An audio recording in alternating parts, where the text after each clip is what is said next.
अस्सलाम वालेकुम स्टूडेंट्स, मेरा नाम है फरीहा खान और आप देख रहे हैं लर्न इंग्लिश विद रोशनी। तो आज की क्लास में हम क्या करने वाले हैं, आज की क्लास में हम ट्रांसलेशन करेंगे लेकिन उर्दू से इंग्लिश। देखो अक्सर होता ये है कि जब हम कम्पिटिटिव एग्ज़ाम्स देते हैं हमें वहाँ पे भी एक पैराग्राफ दिया जाता है। जैसे ये वाला जो पैराग्राफ है ये पास्ट पेपर से लिया गया है 2020 के, आई थिंक CSS के। अच्छा, अब उसमें क्या होता है, उसमें भी आपको एक पैराग्राफ दिया जाता है और आपसे कहा जाता है कि आप इसको ट्रांसलेट करो, मतलब उर्दू से इंग्लिश की तरफ जाओ। ये क्यों कहा जाता है? देखो वो इसलिए कहा जाता है, वो ये चीज़ चेक करना चाहते हैं कि क्या आपके अंदर इतनी स्किल्स हैं कि आप एक लैंग्वेज से दूसरी लैंग्वेज में जा सकते हो उसकी सोल को मुतासिर किए बगैर। क्या आपको दोनों लैंग्वेजेस में कमांड हासिल है भी कि नहीं है। वो ये देखते हैं कि जो चीज़ आपको प्रोवाइड की है क्या आप ये पहचान पाए हो कि किस चीज़ को यहाँ पे डिस्कस किया जा रहा है। वो कैप तो देखेंगे ही देखेंगे, ग्रामर भी देखेंगे, सेंटेंस स्ट्रक्चर्स भी देखेंगे, ये देखेंगे आप किस तरह से एक फ़्लो में चीज़ों को मेंशन करते हो। इसके अलावा वो असल में ये चीज़ देखना चाहते हैं कि आपको बात समझ आई है कि नहीं, क्या आप इस काबिल हो कि इस लैंग्वेज में लिखी हुई बात को दूसरे को समझा सको सही अल्फाज में, पटरी से उतरे बगैर। तो ये सारी चीज़ें जो हैं इन चीज़ों में आती हैं। तो चलें अब हम स्टार्ट करते हैं। स्टार्ट करने से पहले सब स्टूडेंट्स इसका स्क्रीनशॉट ले लें, क्योंकि इसके बाद मैं ज़रा इसको जूम कर लूँगी और फिर मुझे मुश्किल होगा इसको लिखना। अच्छा, सबसे पहले हम इसको उर्दू में पढ़ते हैं, फिर उसके बाद हम इसको ट्रांसलेट करेंगे। सबसे पहले आपने क्या करना है, जब भी आपको पैराग्राफ दिया जाए आपने इसको स्टार्ट से एंड तक पढ़ना है ताकि आपको अंदाज़ा हो जाए कि उसमें बात क्या कर रहा है। तो पहला सेंटेंस क्या है, वो कह रहा है दुनिया की हर कौम का निज़ाम तलीम अपनी कौम के मजाज से हम आहंग होता है, जो कौमी और मिली मकासद की तश्कील और तकमील करता है। ठीक है, अब ये हमारा पहला सेंटेंस है। अभी आप सिर्फ पढ़ते जाओ, ठीक है। और कौम मतलूबा मकासद के लिए सरगर्म अमल रहती है, चुनाचे किसी कौम का निज़ाम तलीम वो हमागीर निज़ाम तरबियत है जिसके तहत कौम के अफराद की ज़हनी सलाहियतों को परवान चढ़ाने और इनकी सीरत व किरदार की तामीर में मदद मिलती है। निज़ाम तलीम अफराद की तरबियत इस अंदाज से करता है कि अफराद कौम की तकदीर बदल देते हैं।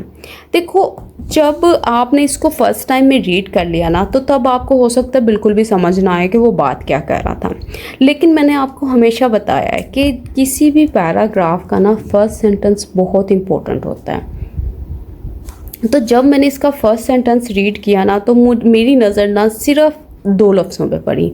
कौन से वाले? निज़ाम तलीम। ये वाले जो 2 लफ्ज़ लिखे हैं निज़ाम तलीम, मतलब जो कि मिल के एक वर्ड बनाते हैं।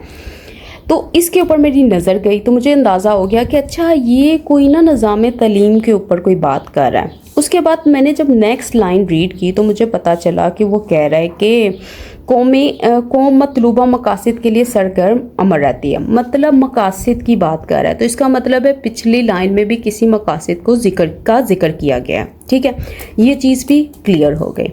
उसके बाद उसने कहा चुनाचे किसी कौम का निज़ाम तलीम। देखो फिर उसने निज़ाम तलीम का वर्ड यहाँ पे रिपीट किया, तो मुझे ये आइडिया हो गया कि ये मेरा जो पैराग्राफ है ये निज़ाम तलीम से रिलेटेड ही है। ठीक है, इसमें उसने ये वाली बात की। उसके बाद उसने कहा कौम के अफराद। देखो कौम के अफराद, निज़ाम तलीम, यही वो चीज़ें हैं जिनको वो रिपीट कर रहा है यहाँ पे।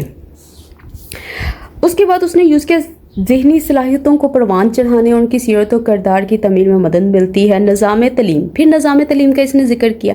तो मुझे ये लाइंस पढ़ के या फर्स्ट टाइम पढ़ने से ये अंदाज़ा हो गया कि ये निज़ाम तलीम से रिलेटेड कोई पैराग्राफ है। अब हमने क्या करना है, देखो अगर हम यहाँ से यहाँ तक जंप करेंगे ना तो बहुत मुश्किल होगा इसको ट्रांसलेट करना। अब हम क्या करने लगे हैं, हम अपने सेंटेंसेस को ब्रेक करने लगे हैं। सबसे पहले देखो इसमें सेंटेंसेस कितने हैं, एक फुल स्टॉप, उसके बाद दूसरा फुल स्टॉप, उसके बाद तीसरा फुल स्टॉप, इसके बाद चौथा फुल स्टॉप, मतलब इसके अंदर 4 सेंटेंसेस हैं। अब हम क्या करेंगे, हम सबसे पहले अपने फर्स्ट सेंटेंस को पकड़ेंगे, ठीक है, और उसको ब्रेक करेंगे। ब्रेक कर करके हम उसको अपने वर्ड्स में लिखेंगे। अच्छा, एक चीज़ याद रखें, जब आप ट्रांसलेशन करते हो ना तो समटाइम्स स्टूडेंट्स कहाँ पे स्टक हो जाते हैं, वो स्टक हो जाते हैं बिल्कुल वर्ड्स को ना जोड़ने में। देखो, आप जोड़ने के ऊपर इतनी तवज्जो ना दो। आपका मकसद क्या है, जब आपने सेंटेंस रीड किया आप उसकी सोल को पकड़ो। आपको ये समझ आना चाहिए कि वो इस सेंटेंस में बात क्या कर रहा है, कहना क्या चाह रहा है। जो मेन वर्ड्स हैं उनको स्किप ना करो, लेकिन अपने सेंटेंस को ऐसा बनाओ कि उसका मीनिंग कन्वे हो जाए। अब इसमें से देखो सबसे पहले आपने क्या करना है, आप टेंस देखो। यहाँ से यहाँ तक मेरा सेंटेंस था। अच्छा, इसने यूज़ किया यहाँ पे होता है, तकमील करता है, तो इसका मतलब है ये कोई ना प्रेजेंट टाइम से रिलेटेड है और ये कोई जनरल स्टेटमेंट है। मुझे ये पता चल गया कि इसका मतलब है यहाँ पे तो प्रेजेंट टेंस ही यूज़ होना है। ठीक है, अभी मैं सिर्फ एक सेंटेंस की बात कर रही हूँ, बाकियों की बाद में बात करते हैं। ठीक है, अब हम इसको करेंगे ब्रेक। अच्छा, सबसे पहले ये देखो, दुनिया की हर कौम का निज़ाम तलीम अपनी कौम के मजाज से हम आहंग होता है। अच्छा, अब यहाँ पे सब्जेक्ट क्या है इसमें, वो है दुनिया की हर कौम का निज़ाम तलीम। ठीक है, ये हमारा सब्जेक्ट है। असल में देखा जाए तो हमारा सब्जेक्ट क्या है, निज़ाम तलीम है।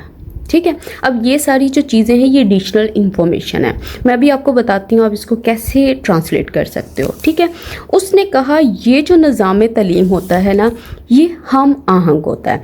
मतलब इस सेंटेंस के अंदर ये वाली जो क्लॉज है, इसके अंदर कोई एक्शन नहीं हो रहा, वो सिर्फ इंफॉर्मेशन प्रोवाइड कर रहा है। इसका मतलब इसके अंदर सिर्फ एक लिंकिंग वर्ब आएगा और उसके बाद बाकी की बात की जाएगी। इस चीज़ को याद कर लो। ठीक है, अब यहाँ से यहाँ तक हम इसको ट्रांसलेट करते हैं, फिर हम आगे चलते हैं। ठीक है, देखो सबसे पहले उसने कहा है निज़ाम तलीम। देखो निज़ाम तलीम किसको बोलते हैं, निज़ाम तलीम बोलते हैं इंग्लिश में, क्या इसके लिए वर्ड है, इसके लिए वर्ड है एजुकेशन सिस्टम। अच्छा, ये एजुकेशन सिस्टम किसका है, उसने कहा हर कौम का। ठीक है, मतलब वो ये बिल्कुल वैसे ही बात कर रहा है जैसे पोजेशन हम शो नहीं करते कि तुम्हारी कार मेरी कार, इसी तरह उसने कहा है कि हर कौम का निज़ाम तलीम। ठीक है, अब इसको कैसे ट्रांसलेट करेंगे, इसको हम ट्रांसलेट करेंगे ऑफ जो होता है वो पोजेशन भी शो करता है। ठीक है, आपको पता होगा ऑफ जो है वो पोजेशन को भी शो करता है। अब यहाँ पे किसकी पोजेशन है, हर कौम की। हर कौम के लिए क्या वर्ड यूज़ होता है, नेशन। ठीक है, अब यहाँ पे कन्फ्यूजन कहाँ पे आती है, कन्फ्यूजन यहाँ पे आती है कि स्टूडेंट्स को ये समझ नहीं आता कि हर के लिए मैं क्या वर्ड यूज़ करूँ। देखो इसके लिए टू होंगे। ठीक है, टू वर्ड्स हैं, जैसे ईच भी हो गया और एवरी भी हो गया, लेकिन इन दोनों में भी डिफरेंसेस होते हैं। ये होते हैं डिस्ट्रीब्यूटिव एडजेक्टिव। ठीक है, इनको क्या बोलते हैं, इनको बोलते हैं डिस्ट्रीब्यूटिव एडजेक्टिव। ठीक है, और ये किसी नाउन के साथ लग कर आते हैं। अब यहाँ पे किस नाउन के साथ लग कर आ रहे हैं, वो इस नाउन के साथ लग के आ रहे हैं जो कि है नेशन। ठीक है, अब हमें ये नहीं समझ आ रही कि यहाँ पे ईच लगाएं कि एवरी लगाएं। देखो ईच एवरी, इसके अलावा ये जो डिस्ट्रीब्यूटिव एडजेक्टिव होते हैं ना, इसकी और भी टाइप्स होती हैं। इसमें ईच होता है, ईदर होता है, नीदर होता है और एवरी होता है। ठीक है, अब ये वाले जो होते हैं ना, इनके अंदर एक क्वालिटी है। क्वालिटी क्या है, क्वालिटी ये है कि ये प्रोनाउन भी बन जाते हैं और ये एडजेक्टिव भी बन जाते हैं, लेकिन जो एवरी है ये सिर्फ एडजेक्टिव बनता है। ठीक है, ये चीज़ भी हमने देख ली। देखो ये चीज़ देखने के बावजूद हमारी कन्फ्यूजन उधर की उधर है कि अब यहाँ पे ईच लगेगा कि एवरी लगेगा। देखो ईच और एवरी में ना थोड़ा सा डिफरेंस होता है, डिफरेंस होता है स्ट्रेस का। अगर मैं ये बात करूँ कि क्लास के सारे स्टूडेंट्स ने असाइनमेंट सबमिट करवा दी थी, ठीक है, अब ये जो मैं बात कर रही हूँ ना, इसमें मैं स्टूडेंट्स के ऊपर जोर नहीं दे रही। तो हो सकता है इसमें अली ने ना सबमिट करवाई हो, आयशा ने ना करवाई हो, रोबीना ने ना करवाई हो, किसी स्टूडेंट ने ना करवाई हो, लेकिन मैंने ओवरऑल बात कर दी कि सारे स्टूडेंट्स ने असाइनमेंट सबमिट करवा दी। लेकिन अगर मैं एवरी लगाऊँ ना तो मेरा स्ट्रेस चेंज हो जाएगा। तब मैं ऐसे बात करूँगी कि मेरी क्लास के हर स्टूडेंट ने असाइनमेंट को सबमिट करवाया या सबमिट किया। लेकिन जब मैं एवरी यूज़ करूँगी तो मेरा स्ट्रेस चेंज हो जाएगा। इसमें मैं ये कहूँगी कि मेरी क्लास के हर स्टूडेंट ने असाइनमेंट को सबमिट किया, ठीक है, सबमिट करवाया या किया। अब देखो इसमें आयशा भी आ गई, इसमें अली भी आ गया, इसमें रोबीना भी आ गई, इसमें क्लास का एक एक बच्चा आ गया। कोई भी ऐसा बच्चा नहीं है जो इसमें मिस हुआ है, ठीक है। ये एवरी का काम होता है। ईच में कोई हो भी सकता है, लेकिन एवरी में हर एक पर्सन, अगर एक पर्सन की बात की, अली की बात की, तो अली ने किया है ये काम, आयशा ने किया है, हिरा ने किया है, रोबीना ने किया है, सब ने किया है। तो अब यहाँ पे वो किसकी बात कर रहा है? वो बात कर रहा है दुनिया की हर कौम, मतलब दुनिया के अंदर जो जो कौम मौजूद है उसका निज़ाम तालीम। तो इसलिए मैं यहाँ पे अपने स्ट्रेस के लिए मैं एवरी का इस्तेमाल कर लेती हूँ। यहाँ पे ईच का इस्तेमाल भी हो सकता है, लेकिन ये थोड़ी सी चीज़ को चेंज कर देगा। हो सकता है अगर कोई पर्सन जो है वो किसी और वे से ट्रांसलेशन करना चाह रहा है तो तब वो भी लगा सकता है, लेकिन उसके माइंड में जो चल रहा होगा वो उसके हिसाब से लगाएगा।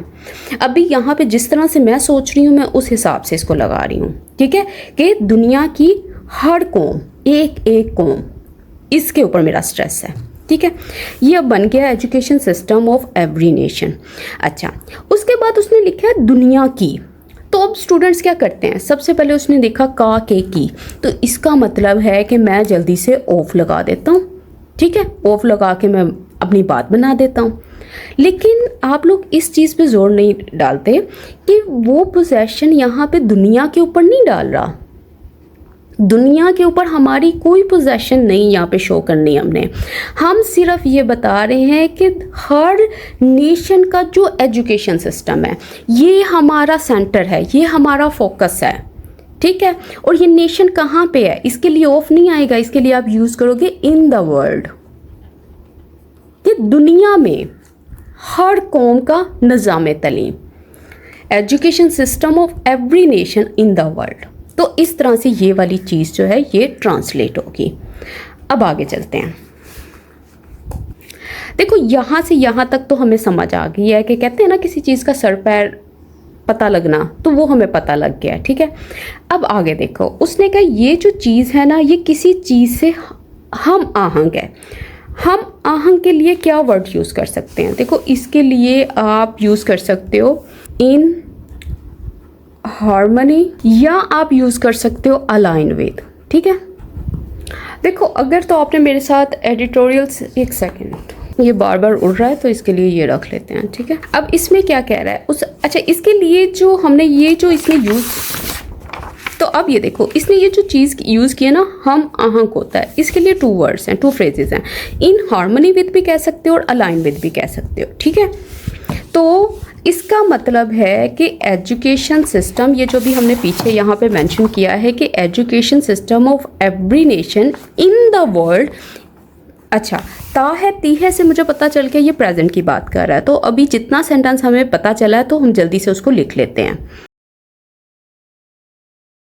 अच्छा, अब यहाँ तक तो हमने लिख लिया। उसके बाद जो नेक्स्ट चीज़ यहाँ पे आती है वो क्या आती है? वो इसने कहा है कि ये जो चीज़ है ये इसके साथ हम आहंग है। अच्छा, किसके साथ? अपनी कौम के मजाज से, अपनी कौम के मजाज से। अब हमने इसको ट्रांसलेट करना है। अब देखते हैं इसको हम कैसे ट्रांसलेट कर सकते हैं। देखो ये जो मजाज वर्ड है ना, इसका मतलब क्या है? इंग्लिश में इसको क्या कहते हैं? देखो आप टेम्परामेंट भी यूज़ कर सकते हो, आप माइंडसेट भी यूज़ कर सकते हो। जब ये सेंटेंस कंप्लीट होगा ना, जब मैं इसको समझाऊंगी तो तब आपके ज़हन में बहुत सारे वर्ड्स आएंगे, ठीक है। अभी फिक्र ना करो, अभी यहाँ पे कुछ भी लगा लो, जैसे आप समझ लो कि उसके माइंडसेट को यूज़ कर लो, ठीक है। कि the education system of every nation in the world is in harmony with the mindset. अच्छा, किसके माइंडसेट के साथ? अपनी कौम के मजाज से।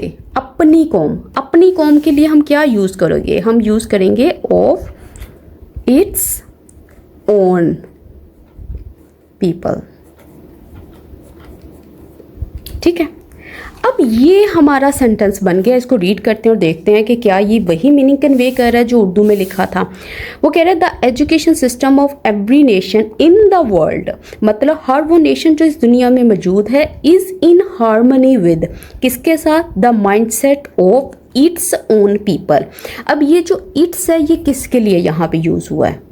देखो ये जो इट्स है ना, ये आया है, असल में हमने नेशन की बात की थी ना, ये उसके लिए आया है। अगर आप इसको ब्रेक करना चाहो, फर्दर ब्रेक करना चाहो, तो ये कुछ इस तरह से बनता है कि द पीपल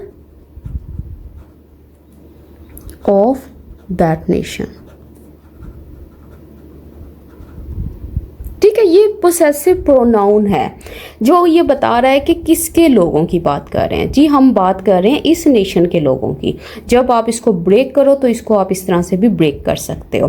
तो ये हो गया हमारा वन पार्ट।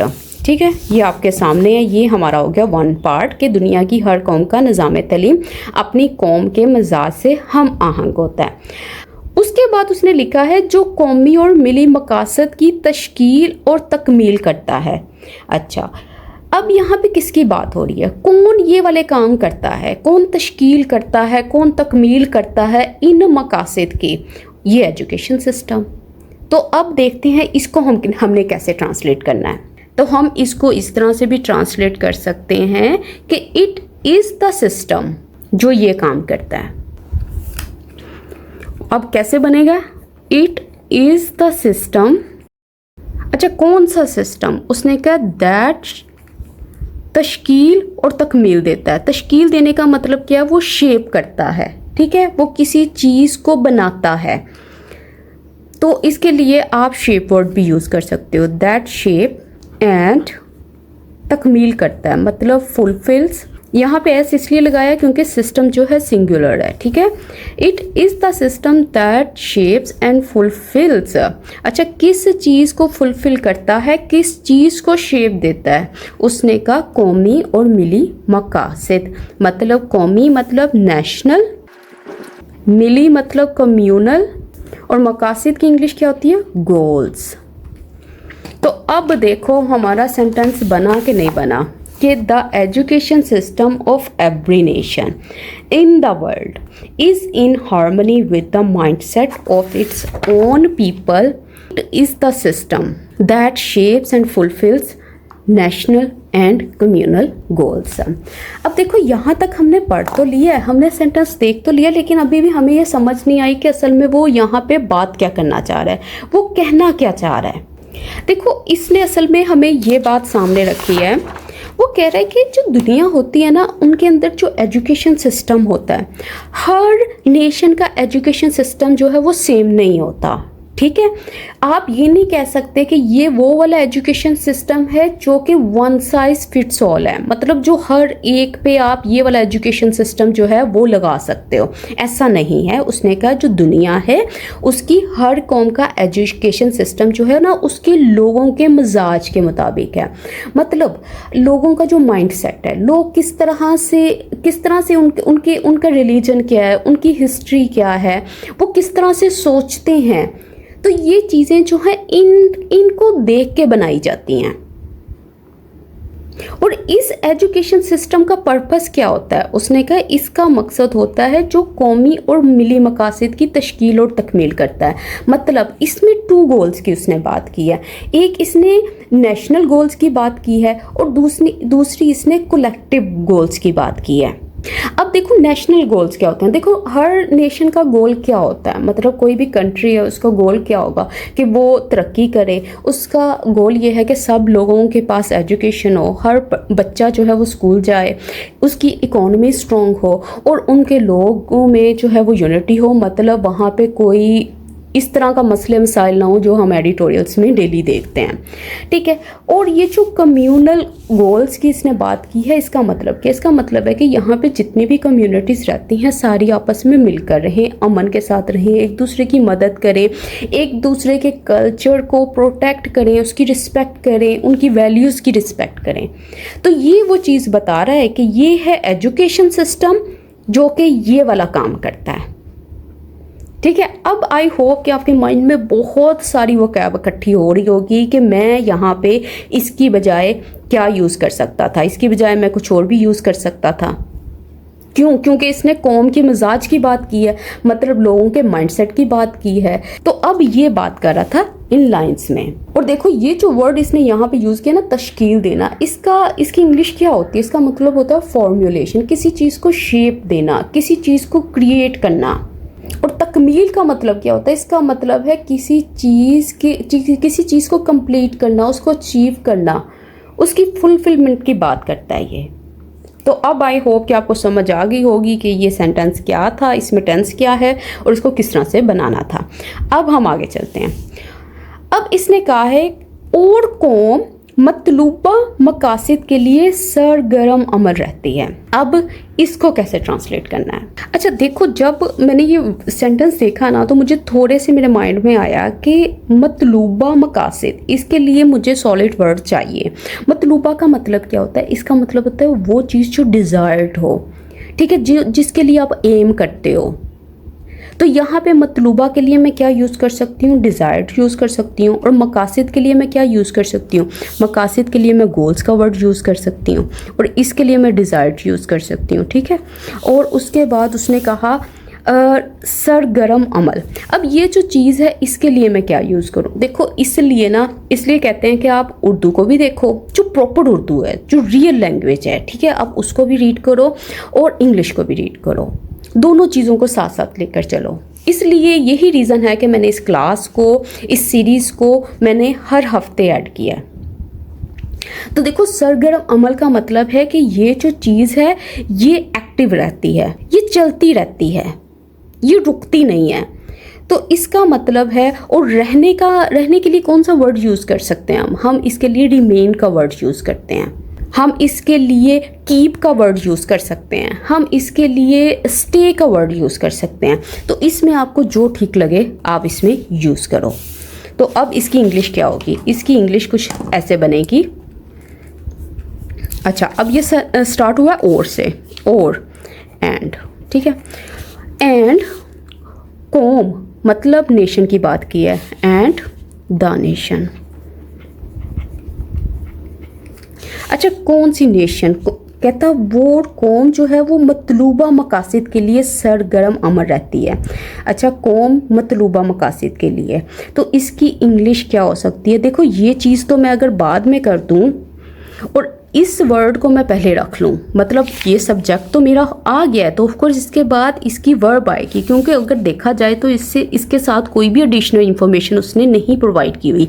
मतलब इस साइड पे देखो, कोई एडिशनल इन्फॉर्मेशन दी हुई है इसने नहीं दी हुई। इसका मतलब है, इसको मैं अभी यहाँ पे स्टॉप करके मैं इसकी वर्ब की तरफ चली जाती हूँ। उसने कहा रहती है, रहते के लिए मैं स्टेज भी यूज़ कर सकती हूँ, रिमेन भी यूज़ कर सकती हूँ, कुछ भी कीप्स भी यूज़ कर सकती हूँ। तो मैं क्या करूँगी, मैं रिमेन्स का वर्ड यूज़ कर लेती हूँ क्योंकि ये एडिटोरियल में बहुत यूज़ होता है। And the nation remains. अच्छा, क्या रिमेन रहती है? वो उसने कहा सरगर्म अमल रहती है, मतलब वो जो नेशन है वो किसी चीज़ के अंदर वो किसी एक्टिविटी को करती रहती है, उसका फोकस उसी के ऊपर है। तो इसको मैं ऐसे ट्रांसलेट कर सकती हूँ, and the nation remains engaged in, अच्छा किस चीज़ में? मतलूबा मकासिद के लिए, मतलब मतलूबा मकासिद को हासिल करने के लिए ही ना, यही वो चीज़ कह रहा है ना। तो इसकी इंग्लिश क्या होगी? Engage in achieving it's desired goals. देखो, अब इसको पढ़ने के बाद और इस लाइन को पढ़ने के बाद दोनों का मफहूम तो सेम ही है। वो यही बात कर रहा है कि जो नेशन है, अब वो वाली नेशन की बात की, उसने कहा हर नेशन का एजुकेशन सिस्टम उसके लोगों के मुताबिक होता है और वो एजुकेशन सिस्टम होता है जो इन चीज़ों को पूरा करता है। उसके अलावा उसने कहा कि ये जो कौम होती है ये क्या करती रहती है, उसने कहा ये इस चीज़ में एक्टिव रहती है। तो इसके लिए मैंने ये वाली लाइन बना ली। अब इसमें असल में और क्या बात कह रहा था? देखो, इसने असल में बात की है कि जो लोग हैं ना वो लगातार वो कोशिशें करते हैं, ठीक है, किसी चीज़ को हासिल करने के लिए। किस चीज़ को हासिल करने के लिए? उसने कहा मतलूबा मकासिद को। ये बात थी यहाँ पे, यही बात मैंने यहाँ पे कह दी है, ठीक है। अब देखो, अक्सर स्टूडेंट्स कहते हैं हमें पता नहीं चलता जब हम ट्रांसलेट करते हैं कि हम इसमें वो कैब कौन सी यूज़ करें। देखो वो कैब को अगर आप याद करने बैठो ना तो मुश्किल होता है। एक ही उसका सोल्यूशन है, अगर आप पिक्चर के ज़रिए उसको याद करने की कोशिश करो। और दूसरा इसका वे क्या है, आप जितनी रीडिंग होती है उतनी रीडिंग करो। जैसे हम एडिटोरियल्स रीड करते हैं ना, तो एक वर्ड जब आपके सामने आए ना, रिमेन, आपके माइंड में एक लिस्ट आ जानी चाहिए कि मैं ये भी यूज़ कर सकता हूँ, ये भी यूज़ कर सकता हूँ, वो भी यूज़ कर सकता हूँ। ये फ़ायदा होता है रीडिंग का। अब आगे देखो, कहता चुनाचे किसी कौम का निज़ाम तलीम वो हमागीर निज़ाम तरबियत है। अच्छा, अब ये चीज़ देखने के बाद मुझे पता चला कि इसके लिए मुझे एक वर्ड चाहिए। ठीक है, इसके लिए भी मुझे वर्ड चाहिए, सॉलिड वर्ड चाहिए। किसी कौम का निज़ाम तलीम, मतलब ये तो मुझे समझ आ गया कि नेशंस एजुकेशन सिस्टम की बात कर रहा है। मैं यहाँ पे अपोस्ट्रोफी एस लगा के शो कर सकती हूँ, पोसेशन बना सकती हूँ। ठीक है, और उसके अलावा अच्छा, निज़ाम तरबियत, इसके लिए भी मुझे वर्ड चाहिए। अब इसके लिए देखो, निज़ाम तरबियत, एक ऐसा निज़ाम किसको बोलते हैं, सिस्टम को बोलते हैं। एक ऐसा सिस्टम जिसमें तरबियत दी जाती है। तो इसका मतलब है ये ट्रेनिंग सिस्टम की बात कर रहा है। ट्रेनिंग सिस्टम भी तो इसमें आ सकता है। तो अब भी मेरे माइंड में यही आया तो मैंने इसके ऊपर लिख लिया। ठीक है, और हमागीर, हमागीर का मतलब क्या होता है? देखो, हमागीर का मतलब होता है वो चीज़ जो कंप्लीट हो, जो मुकम्मल हो, जिसके अंदर हर पहलू आता हो। अब वो कौन कौन से पहलू हैं वो सारे मेंशन करेगा। अब भी सिर्फ ये समझ लो कि ये कंप्लीट बता रहा है कि कोई चीज़ जो है वो बिल्कुल कंप्लीट है, मुकम्मल है। तो मैंने कंप्लीट का वर्ड यूज़ कर लिया। हालांकि इसके लिए एक और वर्ड भी है। ठीक है, वो अब आके जब ट्रांसलेट करेंगे तो तब देखते हैं। अच्छा, उसने कहा चुनाचे, चुनाचे के लिए देखो आप कौन सा वर्ड यूज़ कर सकते हो? आप चुनाचे के लिए आप देखो, चुनाचे के लिए आप देयरफॉर का भी यूज़ कर सकते हो। तो अब मैं यहाँ पे लगा सकती हूँ देयरफॉर। ठीक है, अगर मुझे नहीं भी समझ आ रही तो इसको अभी यहीं पे छोड़ दें, क्योंकि जब मैं इनको जोड़ूंगी ना मुझे खुद पता चल जाएगा कि ये क्या लिंक बना रही पिछले सेंटेंसेस के साथ। अच्छा, उसके बाद उसने कहा जिसके तहत, अच्छा इसको भी बाद में देखते हैं। कौम के अफराद की ज़हनी सलाहियतों के लिए क्या वर्ड यूज़ हो सकता है? अब ये चीज़ मुझे देखनी होगी। अच्छा, ज़हनी के लिए वर्ड अगर देखा जाए तो मेंटल होता है। ठीक है, मेंटल, और सलाहियतें एबिलिटीज़, तो इसका मतलब है ये मेंटल एबिलिटीज़ की बात कर रहा है। ठीक है, अच्छा, अब उसके बाद एक और चैलेंज आ गया, वो ये है कि परवान चढ़ाने। अब परवान चढ़ाने के लिए क्या यूज़ कर सकते हैं हम? देखो, अगर आपने एडिटोरियल्स रीड किए हैं तो वहाँ पे आपने बहुत ज़्यादा एक वर्ड को देखा होगा, वो है नर्चरिंग। मतलब किसी चीज़ को नर्चर करना, मतलब किसी चीज़ को परवान चढ़ाना। तो मैं यहाँ पे नर्चर का वर्ड भी यूज़ कर सकती हूँ। तो मैंने बस रैंडमली लिख लिया। अच्छा, और उसके अलावा सीरत और किरदार। सीरत और किरदार का मतलब क्या है? सीरत और किरदार ये एक ही वर्ड है। मतलब सीरत और किरदार मतलब ये करैक्टर बिल्डिंग में आ रहा है। ठीक है, इसमें ये सारी चीज़ें आ जाएंगी, उसकी सीरत, उसका किरदार, मतलब करैक्टर ही यही होता है ना। और इसमें कोई देखने वाला नहीं है। तो मतलब मैंने सारे वर्ड्स इकट्ठे कर लिए हैं कि ये चीज़ें जो हैं वो हो सकती हैं। तो अब इसको मैं ट्रांसलेट करना स्टार्ट करती हूँ। देखो, चुनाचे वर्ड जो है ना, अभी इसको यहीं पे रहने दें। ठीक है, अभी वो कह रहा है कि किसी कौम का निज़ाम तलीम, किसी कौम का निज़ाम तलीम मतलब किसी भी कौम का, मतलब नेशन का एजुकेशन जो सिस्टम है वो ये चीज़ है। ठीक है, वो क्या है? वो हमागीर निज़ाम तरबियत है। हमागीर मैंने आपको बताया था किसको बोलते हैं, मतलब वो चीज़ जो कंप्लीट हो। ठीक है, इसको बाद में भी देखेंगे, अभी सिर्फ समझो। ठीक है, इसका मतलब है कि वो चीज़ है जो जिसके अंदर ये सारी चीज़ें आ जाती हैं। वहाँ पे ये वाली मेंटल एबिलिटीज़ भी आ जाती हैं, करैक्टर बिल्डिंग भी आ जाती है, ये सारी चीज़ें आ जाती हैं एक एजुकेशन सिस्टम में। तो इसका मतलब है कि ये जो एजुकेशन सिस्टम है वो कंप्लीट है, या आप उसके लिए एक वर्ड यूज़ कर सकते हो, वो कॉम्प्रिहेंसिव सिस्टम है। कॉम्प्रिहेंसिव भी हमने एडिटोरियल में वर्ड देखा था, उसका मतलब यही होता है कि वो चीज़ जो अपने अंदर सबको ले ले। ठीक है, तो ये वही बात कर रहा है। तो अब हम इसको लिखते हैं, अ नेशंस मतलब कौम का निज़ाम तलीम। ठीक है, अच्छा, अब अब ये जो चीज़ है ना वो हमागीर निज़ाम तरबियत है, ठीक है। इसका मतलब क्या है? इसका मतलब है कि यहाँ पे इस वाली क्लॉज के अंदर कोई काम नहीं हो रहा, वो सिर्फ ये बता रहा है कि ये जो एजुकेशन सिस्टम है ना वो ये है, ठीक है। हमागीर का हमने वर्ड देखा था कि इसको क्या बोलते हैं, कम्प्रीहेंसिव, मतलब our nation's education system is a comprehensive system. अच्छा, वो हमागीर क्या है, निज़ाम तरबियत है, मतलब एक ऐसा सिस्टम है जहाँ पे ये तरबियत की जाती है। तो इसका मतलब है कि our nation's education system is a comprehensive training system. अच्छा, उसके बाद उसने लिखा है जिसके तहत, मतलब अंडर विच, ठीक है। ये चीज़ें ना याद कर लिया करें, जिस तरह से ये अंडर विच हो गया, या जैसे आपने देखा है कि हम एडिटोरियल्स रीड करते हैं तो उसमें यूज़ होता है गिवन, उसमें यूज़ होता है गिवन दैट, ठीक है। इनका मतलब होता है किसी चीज़ को ध्यान में रखते हुए, किसी चीज़ को माइंड में रखते हुए। तो इन चीज़ों को भी आप ना असल में इनको अपने वर्ड्स में लिख लिया करो, ठीक है। जब आप ट्रांसलेट करोगे ना तब आपको बहुत हेल्प मिलती है। इसके ऊपर भी मैंने सोचा था एक छोटी सी सीरीज़ स्टार्ट करूं, लेकिन असल में काम ज़्यादा होने की वजह से बहुत मुश्किल हो जाता है चीज़ों को मैनेज करना। तो ये वाली चीज़ें भी मैं लेकर आऊँगी जिसमें मैं उर्दू में आपको बताऊँगी और चीज़ें और आसान हो जाएंगी। अच्छा, अब आपने सबसे पहले पकड़ना है कि मदद मिलती किन चीज़ों में, ज़हनी सलाहियतों में और इस चीज़ में, ठीक है। अब इसको कैसे ट्रांसलेट करेंगे? उसने कहा इस सिस्टम के तहत, मतलब जिसके तहत जो कौम के अफराद की ज़हनी सलाहियतों को परवान चढ़ाने में, मतलब ये जो मेंटल एबिलिटीज़ हैं इनको नर्चर करने में हेल्प मिलती है। तो इसको हम कैसे लिख सकते हैं? हम लिख सकते हैं under which the mental abilities, ठीक है, किसकी? अफराद की, ऑफ इंडिविजुअल्स। अच्छा, किस चीज़ में? नर्चर करने में, डेवलप करने में, आप कुछ भी यूज़ कर सकते हो। अब मैंने यहाँ पे आर डेवलप्ड क्यों लिखा है? क्योंकि यहाँ पे कोई काम ये खुद नहीं कर रहे, इनके ऊपर काम हो रहा है, इनको डेवलप किया जाता है। तो मैंने कहा कि ये वो सिस्टम है जहाँ पे मेंटल एबिलिटीज़ जो हैं इंडिविजुअल्स की वो बिल्ड की जाती हैं। मैंने इसको इस तरह से बना दिया है। अच्छा, अब उसने कहा है कि और इनकी सीरत और किरदार की तामीर में मदद मिलती है, मतलब ये जो एजुकेशन सिस्टम है वो इस चीज़ को उनकी करैक्टर बिल्डिंग में हेल्प करता है। तो इसको मैं अपने वर्ड्स में लिख लेती हूँ। मैं लिखूँगी एंड इट हेल्प्स। इट किसके लिए आया है? ये एजुकेशन सिस्टम के लिए आया। अच्छा, किस चीज़ में हेल्प करता है? अच्छा, इस चीज़ को बिल्ड करने में। तो मैं लगाती हूँ इन बिल्डिंग, ठीक है। Building what? किस चीज़ को बिल्ड कर रहा है?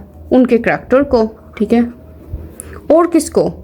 सीरत और किरदार, मतलब करैक्टर एंड पर्सनालिटी कर लो, या खाली आप करैक्टर बिल्डिंग भी कह सकते हो, मतलब ये खाली करैक्टर भी लगा सकते हो, लेकिन वो इस तरह से आधा सा लगेगा, तो ये बेटर है कि आप करैक्टर और साथ पर्सनालिटी लगा लो। तो अब जल्दी से मैं ये देखती हूँ कि इसके लिए मैं क्या वर्ड यूज़ कर सकती थी। ये चनाचे के लिए देखो, जब मैंने इसको सारों को कनेक्ट किया और अपनी इंग्लिश में मेंशन कर दिया तो मुझे कहानी समझ आ गई कि अच्छा, ये एजुकेशन सिस्टम जो होता है वो ये सारा कुछ करता है। तो इसलिए मैं यहाँ पे देयरफॉर भी लगा सकती हूँ, मैं यहाँ पे सो का इस्तेमाल भी कर सकती हूँ। तो अभी मैं क्या कर रही हूँ, मैं देयरफॉर ही लगा लेती हूँ, ठीक है। तो ये कुछ इस तरह से बना, therefore a Nations education system is a comprehensive training system. मतलब ये जो एजुकेशन सिस्टम होता है ना, इसमें खाली तालीम नहीं दी जाती। उसने कहा ये कम्प्रीहेंसिव ट्रेनिंग सिस्टम है, मतलब इसमें बाकी चीज़ों के ऊपर भी ट्रेनिंग प्रोवाइड की जाती है, इसमें सिर्फ यूं पढ़ाया नहीं जाता। अब उसके बाद उसने लिखा अंडर विच, कहता है जिसके तहत the mental abilities of individuals are develop, के ये वो वाला सिस्टम है जिसमें इन एबिलिटीज़ को डेवलप किया जाता है ताकि वो खुद कल को खुद फैसले लें, खुद डिसीजन लें, खुद नई चीज़ें सोचें। और उसके अलावा उसने कहा कि ये वो चीज़ है जो उनकी इस चीज़ को भी बनाती है, उनके करैक्टर को भी, उनकी पर्सनैलिटी को भी। मतलब ये वो चीज़ है जो उनको एक अच्छा, ऑनेस्ट और रिस्पॉन्सिबल पर्सन बनाती है। ये वो एजुकेशन सिस्टम है, इसलिए इसने यहाँ पे ये जो वर्ड है कम्प्रीहेंसिव यूज़ किया है, क्योंकि ये सब कुछ ले लेती है अंदर। अब लास्ट है वो देखें, निज़ाम तालीम अफराद की तरबियत इस अंदाज से करता है कि अफराद कौम की तकदीर बदल देते हैं। अब इसको सबसे पहले देखो, निज़ाम तलीम हमें बताया, एजुकेशन सिस्टम, अफराद की तरबियत, ये चीज़ जो है ये हमें थोड़ा सा वो कर सकती है, ठीक है, कि अफराद कौम की तकदीर बदल देते हैं, ठीक है। पता चल गया, प्रेजेंट टेंस की बात की है, जनरल स्टेटमेंट है, तो इसका मतलब मुझे ज़्यादा घबराने की ज़रूरत नहीं है टेंस के लिहाज से। अब मैं इसको ट्रांसलेट करती हूँ। अब ये देखो कि अफराद की तरबियत के लिए हम क्या यूज़ कर सकते हैं, हम ट्रेनिंग यूज़ कर सकते हैं। मतलब कि ये जो एजुकेशन सिस्टम है ये अफराद की तरबियत करता है ना। तरबियत कैसे करता है, उसने ये वर्ड लगाया इस अंदाज से की भी इंग्लिश हमें तंग करेगी, तो ये भी माइंड में रखो। तो इसका मतलब है निज़ाम तलीम जो है वो अफराद की तरबियत करता है। तो इससे मुझे पता चल गया कि जो एजुकेशन सिस्टम है वो ट्रेन करता है अफराद को। तो यहाँ पे मैं क्या करूँगी, यहाँ में मैं ट्रेन का वर्ड यूज़ कर लेती हूँ, ठीक है। और इस अंदाज के लिए आप क्या यूज़ कर सकते हो, इन सच अ वे, ठीक है। इसका मतलब ये होता है इस तरीके से, इस अंदाज से। अच्छा, और तकदीर के लिए क्या वर्ड यूज़ होता है, डेस्टिनी। अब जल्दी से इसको ट्रांसलेट कर लेते हैं, द सिस्टम, ठीक है। अच्छा, एजुकेशन सिस्टम क्या करता है, उसने कहा तरबियत करता है। तरबियत करने के लिए आप क्या यूज़ करते हो, ट्रेन करना, मतलब द एजुकेशन सिस्टम ट्रेन्स। अच्छा, किसको ट्रेन करता है, अफराद को, पीपल को। अच्छा, कैसे ट्रेन करता है, उसने कहा इन सच अ वे के। अब के लिए आप क्या लगाओगे, दैट। इस तरह से करता है कि अफराद कौम की तकदीर बदल देते हैं। देखो यहाँ पे भी अफराद यूज़ हुआ है, यहाँ पे भी अफराद यूज़ हुआ है, तो यहाँ पे हम प्रोनाउन का इस्तेमाल करेंगे, दैट दे। अच्छा, अब ये जो चीज़ है ना बदल देते हैं, यहाँ पे हम खाली चेंज नहीं लिख सकते कि ये चेंज कर देते हैं कौम की फ्यूचर को या उसकी डेस्टिनी को। अब यहाँ पे हम ना मॉडल वर्ब का यूज़ करेंगे। हम ये बताना चाह रहे हैं कि ये जो एजुकेशन सिस्टम है इसके अंदर इस तरह की सलाहियत है कि वो ऐसा काम कर सकता है, तो उसके लिए हम मॉडल वर्ब्स यूज़ करते हैं। तो यहाँ पे हम यूज़ करेंगे दे कैन चेंज। अच्छा, क्या चेंज कर सकते हैं, कौम की तकदीर, the destiny of their nation. तो इस तरह से करके हमने इसको बना लिया है कि the education system trains people in such a way that they can change the destiny of their nation. देखो, अब ये जो सारे का सारा पैराग्राफ था जो हमने भी किया, ये हमें क्या बता रहा है, हमें ये बता रहा है कि जो एजुकेशन सिस्टम है उसका मकसद ये नहीं कि आपको सिर्फ वहाँ पे बुक्स पढ़ाई जाएं और आपसे कहा जाए कि एग्ज़ाम्स को पास कर लो, बल्कि ये कम्प्रिहेंसिव सिस्टम है। हर तरह से इंसान को ग्रो करने में मदद करता है, उसको बताता है कि उसने सोचना कैसे है, उसने अपनी पर्सनालिटी को कैसे बिल्ड करना है। मतलब ये चीज़ें उसको ये सिखाता है कि सच अच्छा क्या है, बुरा क्या है। तो ये सारी चीज़ें किस में आती हैं, एजुकेशन सिस्टम में आती हैं। तो उसने कहा कि जब एजुकेशन सिस्टम लोगों को इस तरह से ट्रेन करते हैं ना, तो वो क्या होते हैं, वो बहुत ही ज़्यादा स्मार्ट हो जाते हैं, बहुत समझदार हो जाते हैं और इस काबिल हो जाते हैं कि वो अपनी कौम की तकदीर को बदल सकें। तो वो ये बात कर रहा था सारे के सारे पैराग्राफ में। तो देखो, अभी आपको हो सकता है मुश्किल लगा हो कि ये चुनाचे क्या था, इस अंदाज से क्या था, प्रोनाउन कहाँ पे लगाना है, मॉडल कहाँ पे यूज़ करना है। अभी मैं मानती हूँ कि मुश्किल लगा होगा, लेकिन ऐसी 2 से 3, 4 से 5, 1 महीना भी आप 2 महीना टिक कर लगा लो ना, ये वाली एक्सरसाइज कर लो, फिर नहीं आपको ये प्रॉब्लम होगी, फिर ये आसान हो जाएंगी चीज़ें, क्योंकि ये वर्ड्स वही रिपीट होंगे ना, जैसे इंग्लिश में रिपीट होते हैं, यहाँ पे भी रिपीट होने लग जाएंगे। तो इसके साथ ही आज की क्लास कंप्लीट होती है। और देखो स्टूडेंट्स, मैं अगर आप चाहते हो कि मैं ये जो छोटी छोटी फ्रेजेस हैं जो उर्दू में ट्रांसलेट करना मुश्किल लगती हैं, मैं ये भी चीज़ें आपको समझाऊँ, ये भी चीज़ें सिखाऊँ, तो आपको भी इस चैनल को शेयर करना होगा। इस चैनल को ज़्यादा से ज़्यादा शेयर करो। जब यहाँ पे कोई वॉच नहीं करता, लाइक्स बहुत कम होते हैं, देखने वाला कोई नहीं है, तो फिर नहीं दिल करता इतना टाइम इन्वेस्ट करने का। तो अगर वीडियो अच्छी लगी हो तो प्लीज़ इसको लाइक कीजिएगा और चैनल को सब्सक्राइब कीजिएगा और ज़्यादा से ज़्यादा शेयर कीजिएगा। इसके साथ ही मुझे इजाज़त दें। अल्लाह हाफिज़।